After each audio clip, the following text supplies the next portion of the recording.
Hi friends, welcome back to my channel. இன்றைக்கி பார்த்திங்கன்னா எங்களுக்கு தெரிஞ்சவங்க ஒருத்தவங்க வீட்டில் வந்து பார்த்திங்கன்னா ஒரு பொண்ணுக்கு வந்து சடங்கு. இது வந்து இந்த சாப்பாடு ஸ்டைல் பார்த்திங்கன்னா நார்கோவில் ஸ்டைல் தான். கொஞ்சம் வந்து டிஃப்ரெண்ட்டாக இருக்கும். பாயசம் எல்லாமே பார்த்திங்கன்னா நம்ம வந்து நார்மலாக பார்த்திங்கன்னா லாஸ்ட்டாக தான் ஊற்றுவீங்க.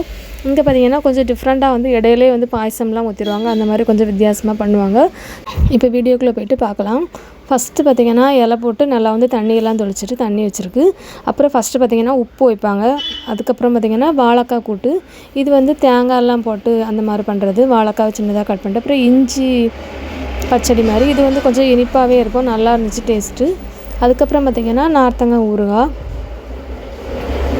அதுக்கப்புறம் தயிர் பச்சடி. இது வந்து வெள்ளரிக்காய் இலவங்காய் அந்த மாதிரி போட்டு பண்ணுறது.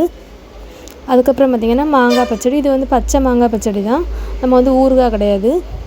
அதுக்கப்புறம் பார்த்திங்கன்னா அவியல் கூட்டு. அப்புறம் பார்த்திங்கன்னா பப்படம் வச்சாங்க. நான் வந்து பார்த்திங்கன்னா எப்போவுமே வந்து பப்படம் வச்சோடனே வந்து உடச்சி வச்சுருவேன். அப்படி இல்லைனா நம்ம வந்து ஃபேன்லாம் போட்டிருக்கனால பறந்து போயிடும். அதனால தான் இதை வந்து அப்படியே வந்து உடச்சி வச்சிடலாம்.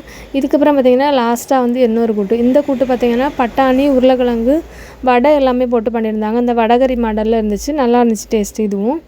அப்புறம் ஃபஸ்ட்டு சோறு வச்சாச்சு. சோறு வச்சுட்டு பார்த்திங்கன்னா ஃபஸ்ட்டு வந்து பருப்பு கறி தான், பருப்பு கறி. அதுக்கப்புறம் பார்த்திங்கன்னா இதில் வந்து பழமும் வச்சுருந்தாங்க.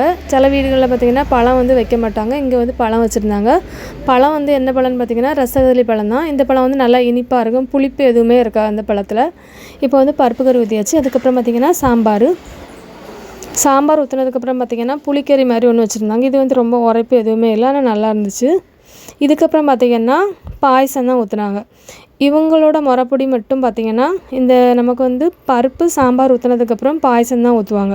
பாயசம் நம்ம வந்து சாப்பிட்டு முடிச்சதுக்கப்புறம் தான் அடுத்த ரசம்லாம் வரும். இப்போ வந்து 2 பாயசம். ஒன்று வந்து பார்த்திங்கன்னா சிறுபேரெல்லாம் இந்த சிறுபேத்தம் பருப்பு போட்டு வச்சுருந்த சர்க்கரைலாம் போட்டு வச்ச பாயசம். அப்புறம் வந்து சேமியா பாயசம். கூடவே பார்த்திங்கன்னா கொஞ்சமாக பூந்தி போட்டிருந்தாங்க. இது எல்லாமே 3மே மிக்ஸ் பண்ணி சாப்பிட சூப்பராக இருக்கும். அதுக்கப்புறம் பார்த்திங்கன்னா ரசம். லாஸ்ட்டாக பார்த்திங்கன்னா மோர். இது இவ்வளோ தான். வீடியோ பிடிச்சிருந்தா லைக் பண்ணுங்கள், ஷேர் பண்ணுங்கள், கமெண்ட் பண்ணுங்கள். தேங்க்ஸ் ஃபார் வாட்சிங்.